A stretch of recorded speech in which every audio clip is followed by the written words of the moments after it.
नमस्कार, स्वागत है आपका हिंदी IQ चैनल पर, जिसमें आज हम कक्षा छठी की पाठ 9 करने वाले हैं, जिसका नाम है जो देख कर भी नहीं देखते। आइए देखते हैं। कभी कभी मैं अपने मित्रों की परीक्षा लेती हूँ, यह परखने के लिए कि वह क्या देखते हैं। हाल ही में मेरी एक प्रिय मित्र जंगल की सैर करने के बाद वापस लौटी। मैंने उससे पूछा, आपने क्या क्या देखा? कुछ खास तो नहीं, उसका जवाब था। मुझे बहुत अचरज हुआ, क्योंकि मैं अब इस तरह के उत्तरों की आदी हो चुकी हूँ।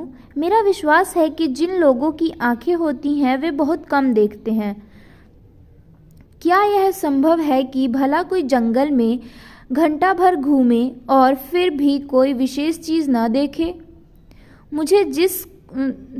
मुझे जिसे कुछ भी दिखाई नहीं देता, सैकड़ों रोचक चीज़ें मिलती हैं जिन्हें मैं छूकर पहचान लेती हूँ। मैं भोजपत्र के पेड़ के चिकनी छाल और चीड़ के खुरदरी छाल की स्पर्श से पहचान लेती हूँ। वसंत के दौरान मैं टहनियों में नई कलियाँ खोजती हूँ। मुझे फूलों की पंखुड़ियाँ की मखमली सतह छूने और उनकी घुमावदार बनावट महसूस करने में आनंद मिलता है। इस दौरान मुझे प्रकृति के जादू का कुछ एहसास होता है।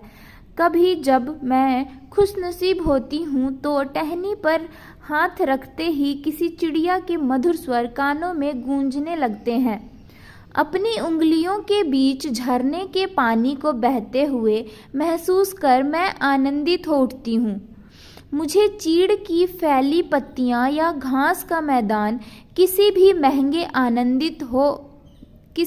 महंगे कालीन से अधिक प्रिय हैं। बदलते हुए मौसम का समा मेरे जीवन में एक नया रंग और खुशियाँ भर जाता है। कभी कभी मेरा दिल इन सब चीज़ों को देखने के लिए मचल उठता है। अगर मुझे इन चीज़ों को सिर्फ छूने भर में इतनी खुशी मिलती है, तो उनकी सुंदरता देखकर तो मेरा मन मुग्ध हो जाएगा।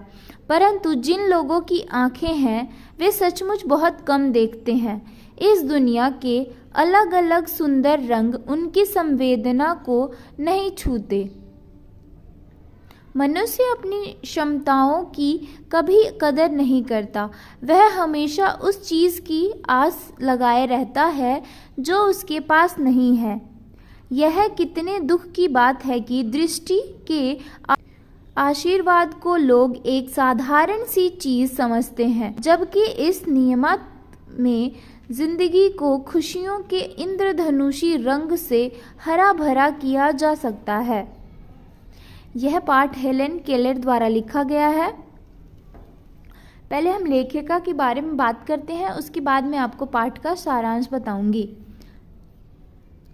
लेखिका के बारे में, हेलेन केलर 1880 से 1968 तक की उनका जीवन रहा। वे अमेरिका की रहने वाली थी। एक ऐसा नाम है, हेलेन केलर एक ऐसा नाम है जो अंधकार के बीच भी रोशनी देता रहा। कल्पना करो कि जो न सुन सकता हो, न देख सकता हो, फिर भी वह लिखना, पढ़ना और बोलना सीख ले, भरपूर आशा आकांक्षा के साथ जीवन जीने लगे और उसके योगदान दुनिया के लिए यादगार बन जाएं। ऐसी थी हेलेन केलर। अब ये बताया गया है कि हेलेन केलर लेखिका कौन थी, जो कि ना तो देख सकती थी ना सुन सकती थी, पर उन्होंने इतनी अपनी इच्छा आकांक्षा ये सारी एक साथ जमा करके वो एक ऐसी महिला बन गई जिन्होंने दूसरों को, जिनकी आंखें हैं वो ये सारी चीज़ें महसूस नहीं कर पाते जितना कि हेलेन केलर ने महसूस किया और अपनी रचनाएं की। जब वे 1.5 वर्ष की थीं, बचपन की एक गंभीर बीमारी की वजह से उनकी देखने और सुनने की शक्ति जाती रही, लेकिन उन्होंने हार नहीं मानी। कॉलेज के दिनों में ही प्रकाशित अपनी आत्मकथा स्टोरी ऑफ लाइफ में वे लिखती हैं। अब उनके बारे में बताया गया है कि वे कैसे अपने बचपन से वो जन्मांध नहीं थी, पर धीरे धीरे किसी बीमारी के कारण वह देखना बंद कर चुकी थी। अब उन्होंने अपनी आत्मकथा में अब उन्होंने अपनी आत्मकथा में क्या लिखा है उसके बारे में हम देखते हैं। मुझे ये तो याद नहीं कि ऐसा कैसे हुआ, लेकिन ऐसा लगता था कि रात कभी ख़त्म क्यों नहीं होती और सुबह क्यों नहीं आती। दुनिया की सभी भाषाओं में इस किताब के अनुवाद हुए हैं। इसके अलावा भी उनकी 10 पुस्तकें और सैकड़ों लेख प्रकाशित हुए हैं। उन्होंने दुनिया भर में घूम घूम कर अपने जैसे लोगों के अधिकारों और विश्व शांति के लिए काम किया है। हेलन केलर भारत भी आई थी। अब उन्होंने जो भी काम किए हैं अपने जीवन में, एक दिव्यांग होने के नाते उन्होंने जो भी किया है उन सबको एक सराहनीय तौर पर देखा जा सकता है, क्योंकि उस समय जब वे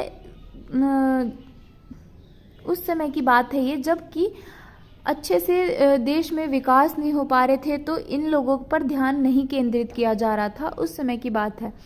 तो उन्होंने किस तरह के अपने योगदान दिए उसके बारे में बताया गया है। और ये जो पाठ है जो देखकर भी नहीं देख सकते, उसमें उन्होंने प्रकृति के बारे में बताया है कि किस तरह प्रकृति के कितने रूप हैं, जो कि एक देखता हुआ इंसान हर एक चीज़ को महसूस ना करके वो सिर्फ अपनी नज़रों से देखने मात्र से किसी भी चीज़ की प्रकृति का एहसास कर लेता है, पर जो देख नहीं सकते वे हर चीज़ को महसूस करते हैं। जैसा कि हम जानते हैं कि जो भी अंधे या दिव्यांग जन होते हैं या जो देख नहीं सकते हैं, वे हर चीज़ को स्पर्श के माध्यम से महसूस करते हैं। वैसे ही हेलन केलर ने भी बताया है कि पूरे जंगल में एक जिसकी आंखें हैं वो इंसान देख के आए, और एक जो जिसकी आंखें नहीं हैं वो देख कर आए। वो दोनों ही अलग अलग बातें बता रहे हैं, उसी का इसमें वर्णन किया गया है।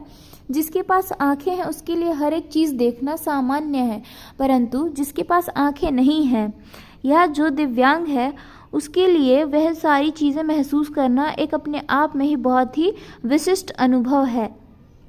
उसका वर्णन इसमें किया गया है। आशा करती हूँ आपको यह पाठ समझ आया होगा। अगर कुछ ना समझ आया हो तो आप मुझे कमेंट करके बता सकते हैं। आपका बहुत बहुत धन्यवाद।